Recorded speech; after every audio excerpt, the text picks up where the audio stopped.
All right. Hey, everybody. Hello, hello. Welcome back to the Passions Couch, where we talk about Passions Podcast. The Passions Couch. That's what we've been calling it. Is it? Yeah. I don't remember. You said it the last time. I said it the time before that. Oh, goodness.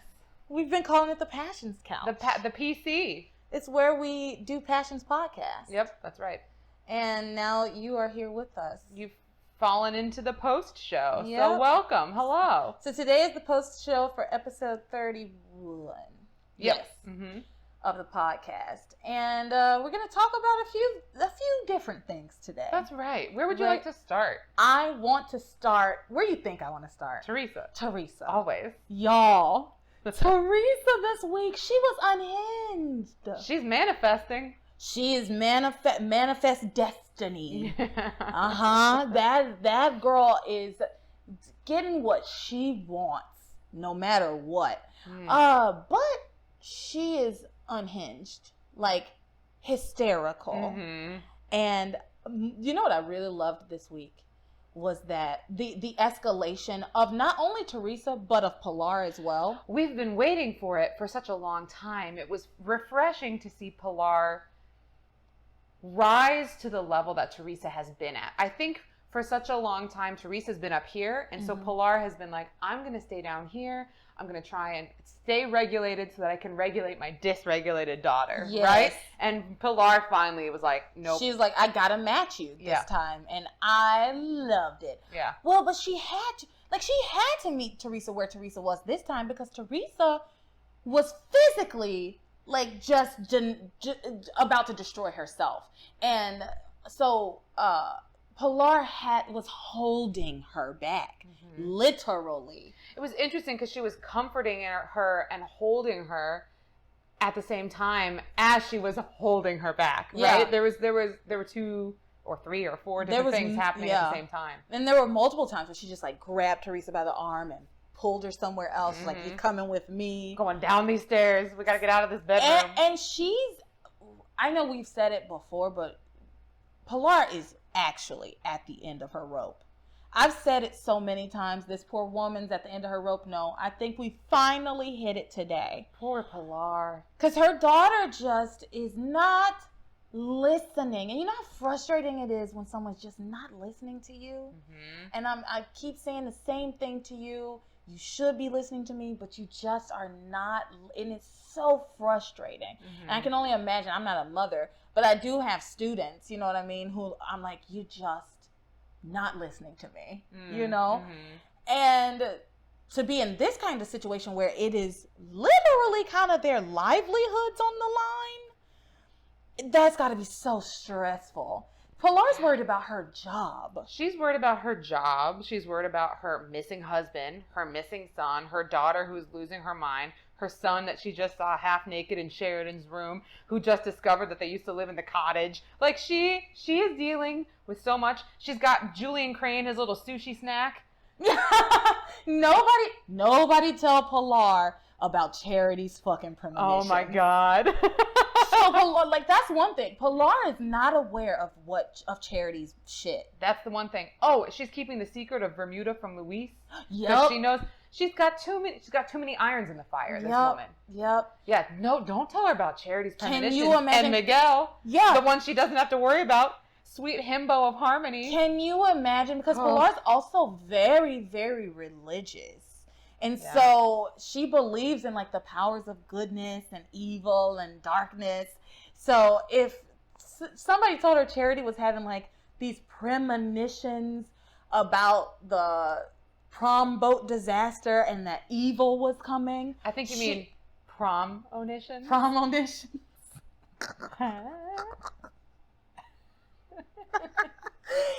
If somebody told her about these premonitions, then she would definitely give credence to them. She wouldn't be, Pilar, I think, would be like the one person who would be going against everybody else and saying like, maybe we shouldn't be having prom on a boat.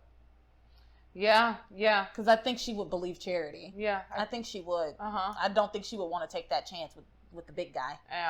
Yeah. So nobody tell Pilar, because she's got enough to deal with. Although she probably could save a bunch of lives if If she did know. If the whole boat goes down at prom, I mean, we'll see. That's what Charity's premonition is saying. We'll see. That's what the news anchor said in her vision. Said that no, there were no survivors. None at all. So I want to talk about this one specific moment with Teresa. Yes. When she goes to Ethan and she says, "You have to choose. It's Gwen or me." And it triggers me every single time, and I start laughing because one of my acting classes in grad school, there was this professor who did this exercise with the class, and one by one, people were dropping out of this class because it was terrible. Yeah. It was absurd. So we were down to 5 people. We had started off with a dozen. And so he decided to do this exercise, and he's like, pick a point in the room. And so I picked a desk or something. And I was like, okay, that's going to be point A. And he's like, now pick a point somewhere else in the room. So I was like, okay, that door jamb is going to be point B. He's like, stand between point A and point B. We're in this big room. Everyone's just like, okay. And he's like, you have to choose. And I was like, did you skip the part where you're supposed to tell us that point A is important and point B is important? Like, one is my mom and one is my dad. So we all just stood there not understanding what to do. And he dramatically was like, he brought himself to tears, walked across the room, staggered across the room to the cylindrical trash can, hugged it, slid down the trash can in tears, and collapsed into a pile screaming, you have to choose. I was like, okay. So every time I hear someone say those words, I envision this insane class that I think took. about that story too. I can't, it's just so vivid. You have to choose. This man slid down this trash can. It was holding him up the way Pilar was holding up Teresa. You know, I took that class too. Obviously not at the same time as you did. But you know what's shitty is that it was like a required class for our degree. And it was such a stupid class. It didn't have to be a stupid class. He just made it stupid. It should have been a good class. And no, he was bonker balls. He was nutso. Yeah, he was bonkers. Yeah. There was one class when he was like, I'm a spinning rainbow wheel because I like to give and receive. Yeah, no. He got up on a chair at one point because we were all supposed to be doing what are we? And he stood up on a chair and he was like, I am light. I am love. I am darkness. I was just like, what the fuck is this class? He's a tenured professor. He is. So if he can do it, anybody can. Yeah, right? And he made us use the book that he wrote the foreword in.